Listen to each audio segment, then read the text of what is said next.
Okay, it says we're live. Let me make sure. I see live. Uh-oh. No, I already did it. Okay, well, if we're live then hopefully,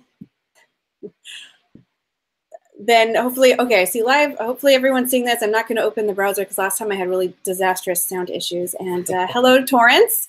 This is Karen McRae here today with Rick Miller. He's a writer, producer, actor, and all-around performer who's bringing his show Boom to the Torrance Cultural Arts Center on Saturday, May 5th at 8 p.m. So Rick, thank you so much for taking the time to be here today. I really appreciate it. Thank you, Karen. It's good to be here. Good. So we talked briefly off air when it wasn't live, a little bit about your background and your show, just a teensy smidge. So maybe you could tell us a little bit about your writing and producing background, because you have a lot of shows under your belt. Sure, and I've actually performed at Toca many years ago with my first solo show. It was called Mech Homer, and it was a version of Shakespeare's Macbeth performed by The Simpsons. And so that show I did for 17 years all around the world, on and off, including down in that very same theater. And that was probably about 10 years ago. So it's great to be coming back with another solo show, very different kind of solo show, but still, hopefully people will carry very fond memories of that sort of vocal craziness that I did in Mech Homer, which is still part of Boom. I'm sorry, I just need to wrap my head around this. So you performed Shakespeare as Simpsons characters in Mech Homer. I did, yes. And I could probably pull out a bunch of Simpsons impersonations because there are little lines from the play that stick with you when you do it for 17 years, like, ooh, I'm Homer. I play Marge and Lady McHomer. All right, man. I played murder. I'm Grandpa. I play another murder. Hello, I am Apu. I played murder number 2. I'm Barney Gumbo. Hello, I'm Mr. Bones. I played King Duncan, and I died. Anyway, I haven't done that in a lot of years, Karen. So that's really good. I'm sitting here like, yes, go on, do more. That sounds like that was a lot of fun. Yeah. It was a lot of fun. And, I got to perform that all over the world, including in Scotland, where, it's the Scottish play, including for some of the cast of The Simpsons. And it was just a great door opener for me, and a way to pay tribute to two things that I loved. But I love a lot of things, which is why I write other solo shows, whether it's about, I did a show called Bigger Than Jesus, but that was sort of challenging to certain audiences. Did a show about marketing called Hard Sell. And this Boom is my latest solo show, and it's a love of history and politics and how those two things connect through music. And so, there's a lot in Boom, but I'd say at its heart, it's like a documentary about the baby boom generation and how it continues to influence our society today. And I'd say even my kids right now. Yeah, definitely. I mean, my parents are baby boomers, and so the influence is it's everywhere. Yeah, and a lot's been written about baby boomers, a lot of documentaries and such.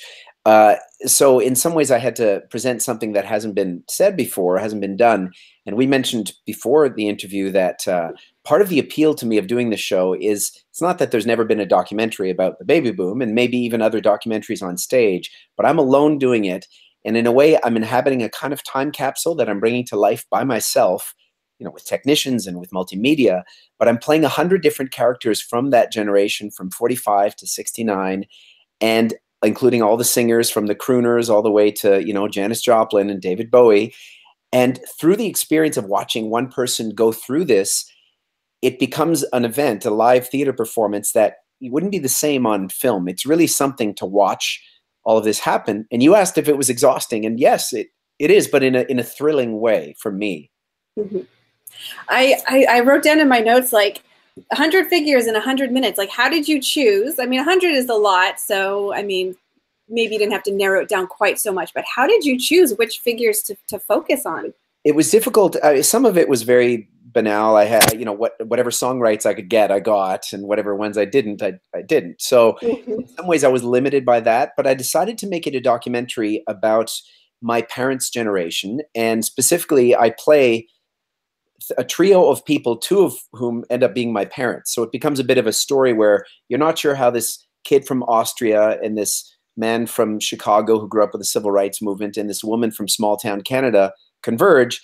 They end up converging, and at the end of the play, the moon landing, which is a few years after the baby boom, but it's when I wanted to end the play, is when I was literally conceived. So in a certain way, it's like the DNA of my generation, this sort of Gen X kind of thing, which we're still trying to understand what that is. But it also was the DNA of our culture, that certain things happened in the 60s that were because of peace and affluence and technology and just a spirit of what was going on in the world, and technology connecting young people, which is kind of what we're going through today in a similar way. But it really was built around one movement that a lot of people felt attached to. So I'm fascinated by how music connects to politics or not. And the baby boom story is just one really interesting version of that. Oh yeah, that was definitely a generation where like music and politics were really intertwined at certain points. And yeah, when I use the word intertwined, I think of it as a DNA double helix, where they're always connected to each other without, touching each other. And more than any other time in history, I think music actually had an influence on people's thinking. Nowadays, there's so much more choice. There's still political stuff, but it's generally not what makes the airwaves. There's great political stuff, but usually people get more what is just a hit. And that often is more a distraction as opposed to something that connects people around a revolution. Yes, definitely. Absolutely. Now, you hit on something a little bit ago that I wanted to circle back around to, and you said it's the technology of your show, that you are kind of in a time capsule with technicians that are helping you do that. Can you talk a little bit about, because I've seen when we post this on the blog for Toca, I'll have a video clip that'll maybe sort of show this, but can you talk about what it is? Yeah, sure. So it started with, I knew I wanted to be immersed in media, but not have it a TED Talk. I didn't want a giant screen behind me. So we thought of using a scrim, which is a theatrical fabric that is, it's like a wire mesh. It's like a bug screen, essentially, that is in front of me. And you can project on it, but it can also disappear when you just light me inside of it. And it allows me to basically be encased in a time capsule. So our set is basically a cylinder that sometimes disappears and sometimes is entirely inhabited by words going around, by images, by shadows, by real live recorded things. So it's sometimes very high tech, sometimes very low tech. But the idea is that you're sort of forgetting that there's one person in here.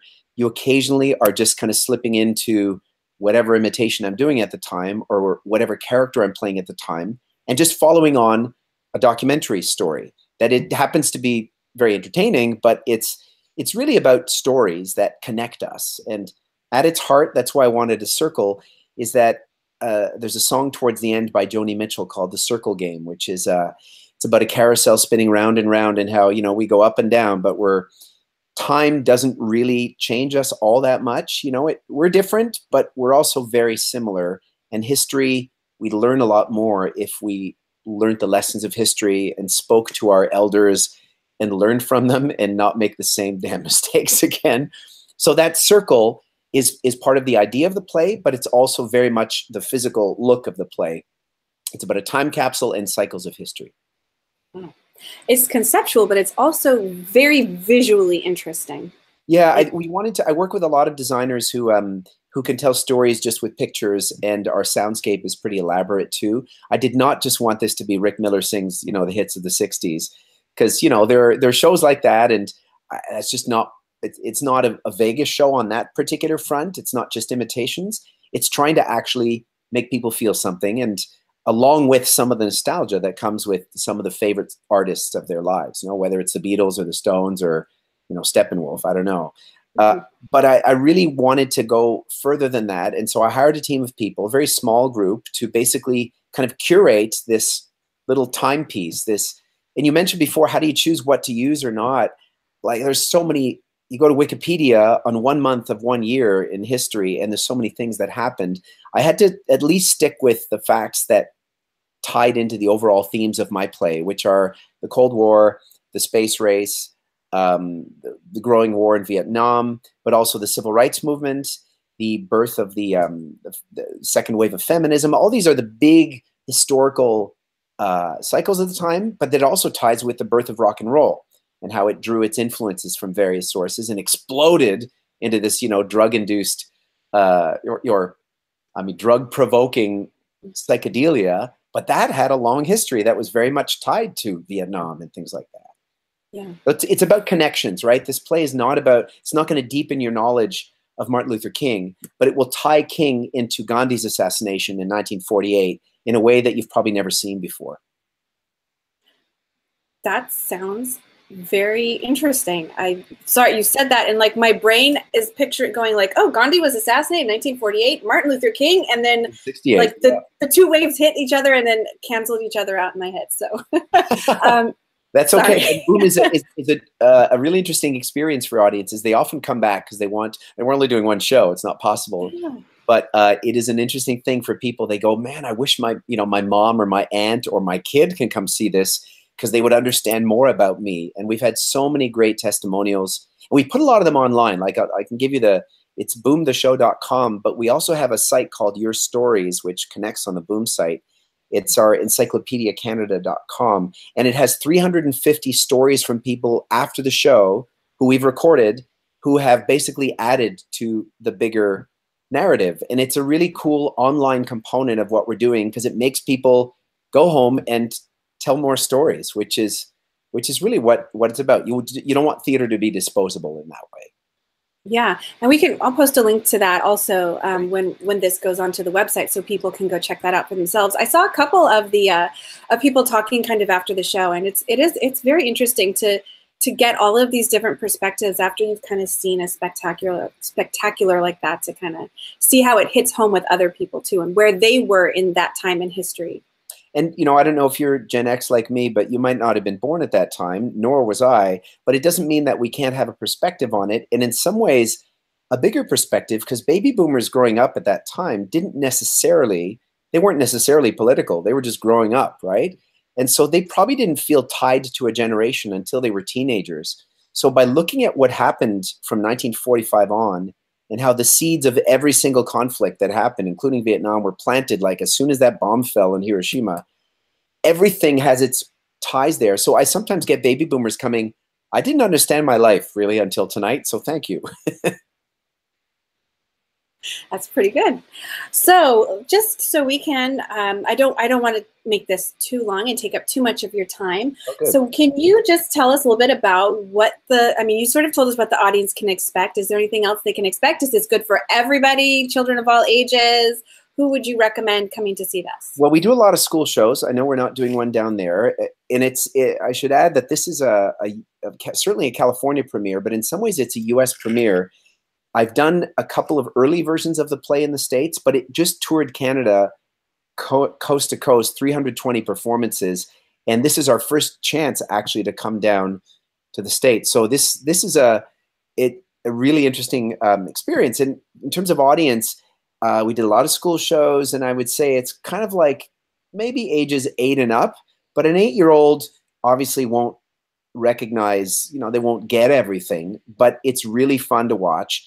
It's 2 acts with 1 intermission. It's not interminable, but it's a lot of information. And I'd say your ideal audience is someone coming with a member of their family of a different generation, so that they can share stories after. And there's always a talk back after every show where I come out right after the show, and I get half the audience basically sticking around and giving me feedback and sharing their own stories. So it's more than just the play, but the play itself, if you're looking for what it looks like, go to the website and you'll get a real clear sense of some of the visuals.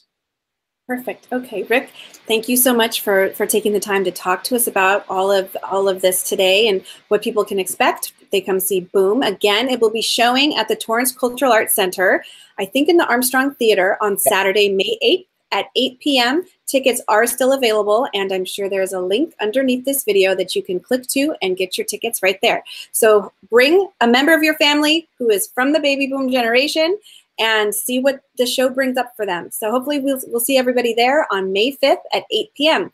Rick, thank you so much again, and we look forward to seeing you in Torrance. Thanks, Karen. Thanks, Rick. All right, so you're